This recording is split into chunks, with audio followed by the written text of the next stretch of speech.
एक बार फिर आप सबका स्वागत है।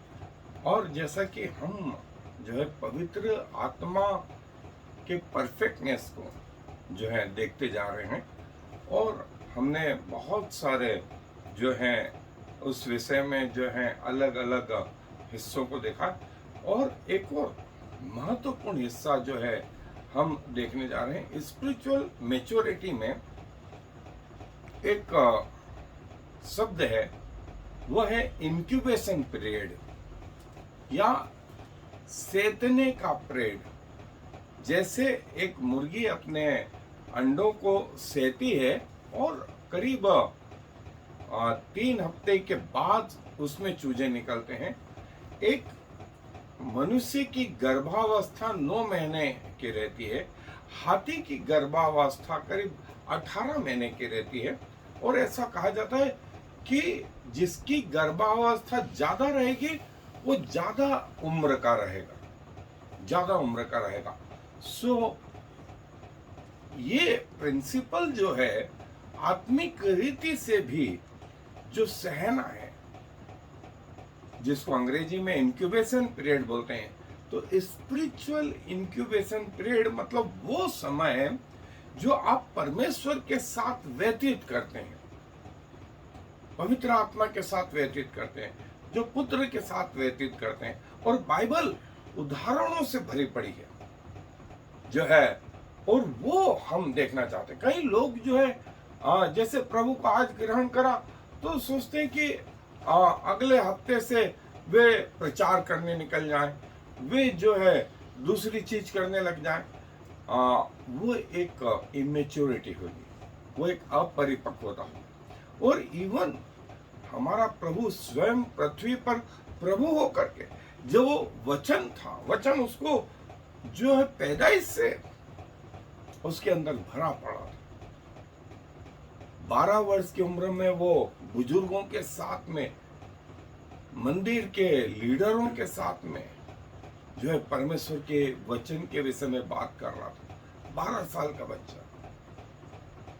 और लेकिन प्रभु यीशु मसीह की सेवा जो आरंभ हुई वो 30 वर्ष में की उम्र से आरंभ हुई। हम यूं कह सकते हैं कि 30 वर्ष तक प्रभु ने वेस्ट किए। मैं बोलूंगा नहीं, ये इंक्यूबेशन पीरियड था, ये इंक्यूबेशन पीरियड था।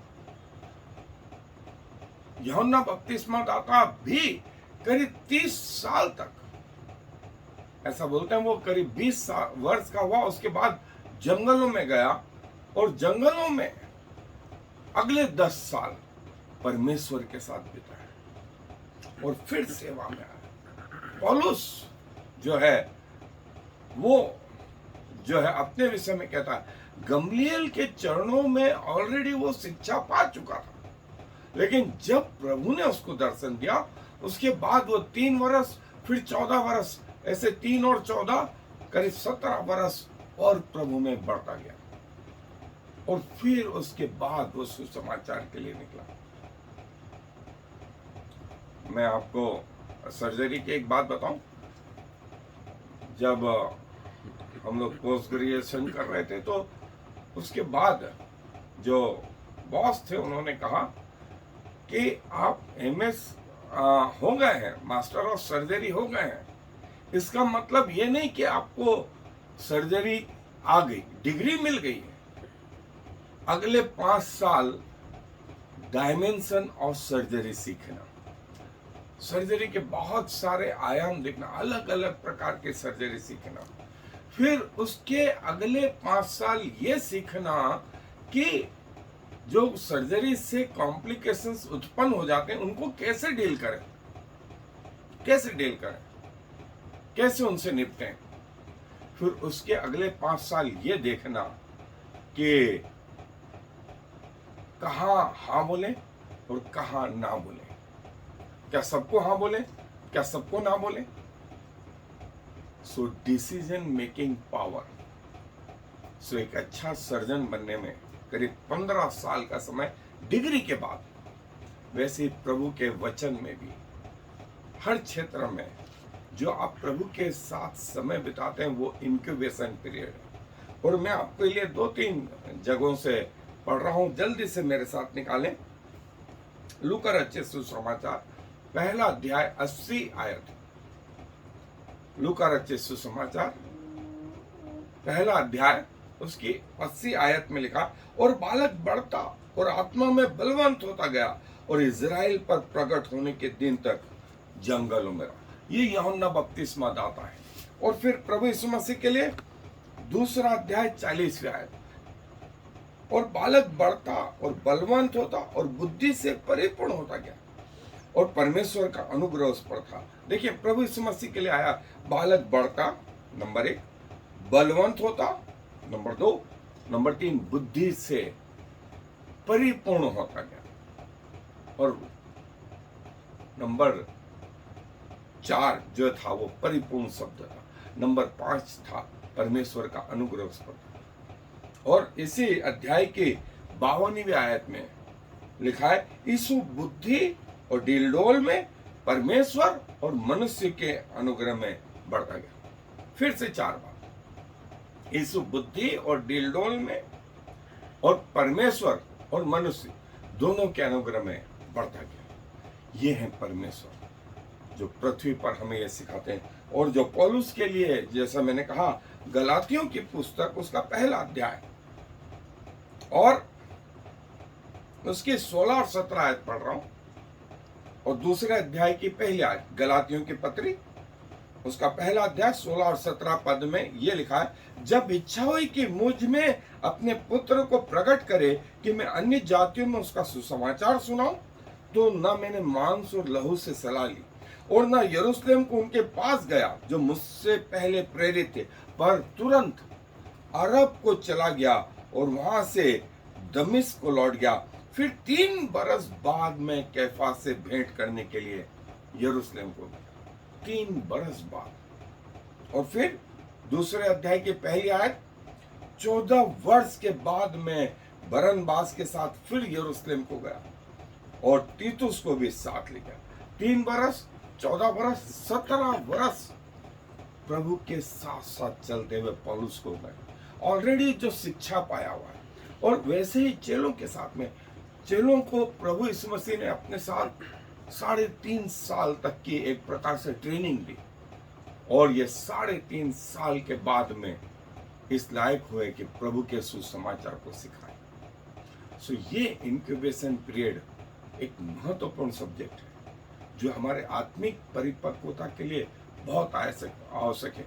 न सिर्फ नए नियम परंतु पुराने नियम में हम जो है इसको डिटेल में देखेंगे।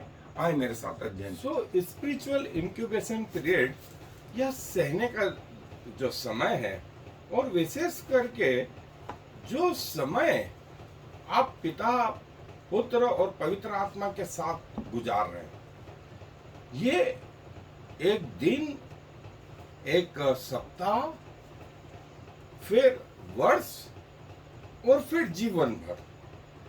शुरुआत एक दिन से हुई थी और अब होते होते जो है पूरा जीवन जो है वो परमेश्वर के चरणों में। और ये सिर्फ संडे, मंडे या सैटरडे तक सीमित नहीं, दिन के किसी घंटे तक सीमित नहीं कि उस विशेष समय में आप परमेश्वर के साथ में जुड़े रहें और उसके बाद आप अपनी मर्जी के मालिक नहीं। ये वो समय है जो आप प्रभु के साथ गुजारते हैं। और प्रभु यीशु मसीह, जैसा हम देखते हैं कि स्वयं वचन थे और वचन देहधारी हुए, वचन उनमें बना हुआ था, वो परमेश्वर का प्रगटीकरण। वो चाहते तो जब से उन्होंने बोलना शुरू किया था तब से प्रचार करते होते, लेकिन ऐसा किया नहीं, इसलिए कि हमें एक आदर्श रूप बताएं। और प्रभु का वचन जैसा हमने देखा लूका रचित सुसमाचार का दूसरा अध्याय पद 40, कि प्रभु यीशु मसीह बढ़ते रहे आत्मा में, बुद्धि में, दिलडोल में, और परमेश्वर का अनुग्रह उन पर आत्मा से परिपूर्ण होते गए। 12 वर्ष की उम्र में वे जब मंदिर में पाए गए तो लिखा है कि शास्त्री और फरीसी उनके ज्ञान से अचंभित थे। और फिर लिखा है कि वो अपने माता पिता के अधीन रहे, उनके अंडर में वो बढ़ते रहे। और जो है उनके अंडर में न सिर्फ बढ़ते रहे, वरन ये सिलसिला अगले 30 साल तक जारी रहा। बढ़ते रहना। और मसीह जीवन, प्रभु यीशु मसीह बताते हैं, एक प्रोग्रेसिव जीवन है। और जो है एक व्हील के समान, एक पहिए के समान, चक्के के समान है, जो आगे आगे बढ़ता जाता है। वो एक जगह स्थिर नहीं रहता और प्रभु में बढ़ता जाता है। यूहन्ना बपतिस्मा दाता के लिए जैसे लिखा है कि वो प्रभु यीशु मसीह के आने तक दिल डोल में शारीरिक रीति से, आत्मिक रीति से बढ़ता रहा और प्रभु के आने तक जंगलों में रहा और वहां कोई संगति नहीं थी, मनुष्यों की संगति नहीं थी। लेकिन यूहन्ना बपतिस्मा दाता परमेश्वर की संगति में बढ़ रहे थे,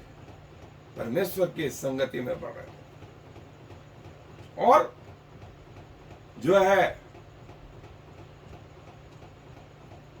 परमेश्वर का आत्मा उन पर था। फिर जैसा हमने पौलुस के लिए देखा गलातियों की पत्री में, पौलुस बोलते हैं कि प्रभु ने अपने आप को मुझ पर प्रकट किया कि मैं अन्य जातियों में प्रभु का सही सुसमाचार सुना। सो मैंने मांस और लहू से सलाह नहीं ली, ना उनसे सलाह ली जो मुझसे पहले प्रेरित, पर मैं तुरंत अरब को चला गया और करीब 3 वर्ष तक मैं वहीं रहा। उसके बाद मैं यरूशलेम में आया और पतरस से मुलाकात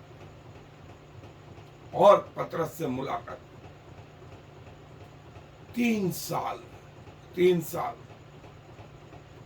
और ये जो है वो बोलता है, जो अरब में मैंने इतने साल बिताए और प्रभु को जानना जारी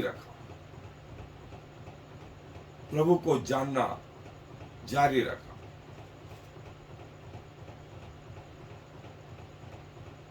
फिर वो बोलता है 14 साल बाद फिर मैं यरूशलेम गया। 14 और 3 17 साल तक वो प्रभु के चरणों में सीखता रहा और तब वो निकला प्रभु का प्रचार करने। और जब वो प्रभु का प्रचार करने लगा तो जाकर के कलीसियाएं स्थापित होने लगी। और वो कलीसियाएं स्थापित करने का काम वास्तव में अन्य प्रेरितों का था, दूसरे प्रेरितों का था। उन्होंने किया काम, लेकिन पौलुस की तुलना में वे काफी पीछे रहे। और पौलुस जो है वो बोलता है कि जो मैंने है परमेश्वर के लिए इतनी मेहनत करी, और फिर वो काउंसिल के सामने बोलता कि मैं सब लोगों के लिए सब जैसा हो गया।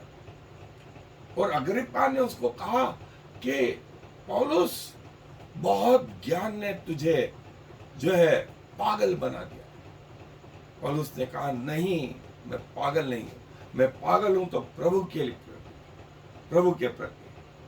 और जो है खतना और दूसरी चीजों के लिए, जो वो पहले यहूदी बन करके रोमी नागरिक था और शिक्षा ली थी उसने, और जो है चेलों को इसीलिए मार रहा था, प्रभु के लोगों को इसीलिए मार रहा था कि उसको मूसा के नियम टूटते हुए दिखाई दे रहे थे। जिसकी शिक्षा उसने ली थी वही गड़बड़ थी। और चेले 3.5 साल तक प्रभु के साथ रहे, प्रभु के साथ उठे बैठे, खाया पिया, प्रभु की शिक्षाओं को जाना, और यही बात उन्होंने अपने प्रचार में कही। ये वो इनक्यूबेशन पीरियड। मूसा जो है प्रेरितों के काम के 7वें अध्याय 7वीं आयत, 23वीं आयत, 30वीं आयत, 36वीं आयत, 40 साल महल में रहा, 40 साल का जंगल का जीवन, और 40 साल इज़राइल की अगुवाई। जब वो इज़राइल की अगुवाई करने लगा तब उसकी उम्र 80 वर्ष की थी, और उसकी उम्र 120 वर्ष की हुई, 120 वर्ष की। लेकिन ये 80 साल उसने परमेश्वर के साथ बिताए, क्योंकि अगले 40 साल उसको इनकी अगुवाई करना थी। इसको कहा गया है divine incubation, divine incubation period. और जो है परमेश्वर के साथ में बिताया हुआ समय, और ये जो है आगे जाके प्रतिफल लेकर के आता है। और पवित्र आत्मा ने मरियम से कहा तू पुत्र जनेगी और उसका नाम यीशु रख। ये बात उसने जो है ग्रहण करी। 9 महीने का उस बालक को संभाल के रखा। और आज के मसीहों के लिए ये बात बड़ी महत्वपूर्ण है कि परमेश्वर के साथ बिताया हुआ समय आगे एक महत्वपूर्ण प्रतिफल लाने वाला होता है। और प्रभु यीशु मसीह के साथ उस पहाड़ पर 5000 लोगों को प्रभु ने भोजन कराया, फिर 4000 लोगों को भोजन कराया। लेकिन उसके साथ चले कितने? 500 लोग भी नहीं चले। 12 चेलों को तैयार करा, लेकिन क्रूस के समीप 1 चेला, और उसके पुनरुत्थान के दिन 3 चेले। ये स्थिति है कि सब बढ़ना चाहते हैं, लेकिन ये एक महत्वपूर्ण विषय को जो है हम लोग नहीं जान पा रहे। और गेहाजी जो एलिसा का सेवक था, वो भी एलिसा का दाहिना हाथ था, जैसे एलिसा स्वयं एलिया का दाहिना हाथ था, जो उसके हाथों को धुलाया करता था। जब आशीष मिलने लगी तो उसने छोड़ा नहीं, एलिया को छोड़ा नहीं। और एलिया ने जाते जाते कहा कि यदि तुम मुझे स्वर्ग में जाता हुआ देख लेगा तो तू दोगुनी आशीष पा लेगा। और यही काम एलिसा गेहाजी से कर रहा था, और गेहाजी इस चीज को नहीं जान पाया। आप यूसुफ को देखें। यूसुफ जब अपने भाइयों के हाथ बेचा जा रहा था, उसकी उम्र बाइबल में आई है 17 वर्ष का लड़का था, 17 वर्ष का जवान था, गिड़गिड़ा रहा था, समझ रहा था, भाइयों के हाथ पांव पकड़ पड़ रहा था, रो रहा था। लेकिन भाइयों ने एक नहीं सुनी। सगे भाई उसकी नहीं सुनी, और उसको अल्टीमेटली बेच मारा। जब यूसुफ फिरौन के सामने खड़ा हुआ तो वहां उसकी उम्र आई है 30 साल। 30 साल का यूसुफ करीब 13 साल तक वो गुलामी और जेल खाना और झूठे इल्जाम, व्यभिचार, ये सब में जो है वो उस पर दोषारोपण लगते गए। लेकिन यूसुफ टस से मस नहीं हुआ। उसको मालूम था कोई नहीं देख रहा, कोई नहीं देख रहा, कोई देख रहा है तो सिर्फ परमेश्वर देख रहा। और क्या हो, परमेश्वर ने उसको मिस्र का सेकंड फिरौन से नीचे इतनी बड़ी पोस्ट दी, क्योंकि यूसुफ परमेश्वर के प्रति ईमानदार, ये इंक्यूबेशन पीरियड, ये परमेश्वर के साथ का समय। नूह के साथ जो है, नूह जब 500 साल का हो गया, सारी पृथ्वी एक तरफ, परमेश्वर का दास एक तरफ, कितने साल तक बाइबल में आया? 500 साल तक, 500 साल। और तब 500 साल में परमेश्वर ने उसे दर्शन दिया और कहा कि जहाज बना। उसको जहाज बनाने में जो उसकी उम्र आई है 600 वर्ष। 7वां अध्याय 6ठी आयत, उत्पत्ति का 7वां अध्याय 6ठी आयत। और नूह उसके बाद 300 साल और जीवित रहा। 900 से ज्यादा वर्ष तक नूह परमेश्वर के साथ। हनोक देखें आप, और देखें परमेश्वर के दासों को देखें, परमेश्वर के साथ 2400 घंटे बिताना, ये था वो इंक्यूबेशन पीरियड। इसीलिए कहा गया कि परमेश्वर का ज्ञान होना किसी कॉलेज की पढ़ाई से ज्यादा अच्छा है, किसी कॉलेज की पढ़ाई से भी ज्यादा अच्छा है।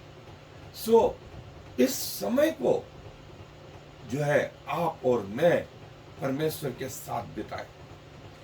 हमारी धार्मिकता सिर्फ संडे और गुड फ्राइडे, ईस्टर और क्रिसमस और न्यू ईयर तक नहीं, लेकिन ये तो 2400 घंटे 7 दिन परमेश्वर के साथ बिताया हुआ समय है। परमेश्वर एक क्षण के लिए भी हमसे अलग नहीं। जैसे हमारी सांस है, हमारे नजदीक है, ये उसी दिन बंद होगी जिस दिन हम इस पृथ्वी पर से जाएंगे। हमारे हृदय की धड़कन उसी दिन बंद होगी जब हम इस पृथ्वी पर से जाएंगे। वैसे ही परमेश्वर का साथ उस दिन इस पृथ्वी पर से जब हम जाएंगे तो पृथ्वी के जीवन में बंद होगा, लेकिन आत्मिक जीवन में खुलेगा। आए अपने आप को प्रभु के साथ डेवलप करें और मैच्योरिटी की ओर आगे बढ़ें। धन्यवाद देते हैं, आपके साथ बिताया हुआ समय कहीं और के 1000 दिन से भी उत्तम है। आपके भवन की देवड़ी पर भी बैठना प्रभु हमारे लिए सौभाग्य की बात है। आपके चरणों में बैठना हमारे लिए सौभाग्य की बात है। और प्रभु आप हमें अपने पास आने देते हैं, इससे बढ़कर के और क्या चाहे। प्रभु एक पल के लिए भी आपसे अलग होना नहीं चाहते। और शारीरिक रीति से प्रभु जब तक इस संसार में आपके साथ बने रहे, और जब इस पृथ्वी से कुछ करें तो आत्मा में भी आपके साथ बने रहे। 2400 घंटे 7 दिन प्रभु आपके स्वभाव और स्वरूप में ढलते जाएं कि आप हमसे प्रकट होने लगे। सारा आदर आपको देते हुए इस विनती को प्रभु यीशु मसीह के नाम से मांगते। आमीन। I am the Lord. There is no other God. I have prepared you, even though you do not know me, so all the world from east to west will know there is no other God. I am the Lord, and there is no other.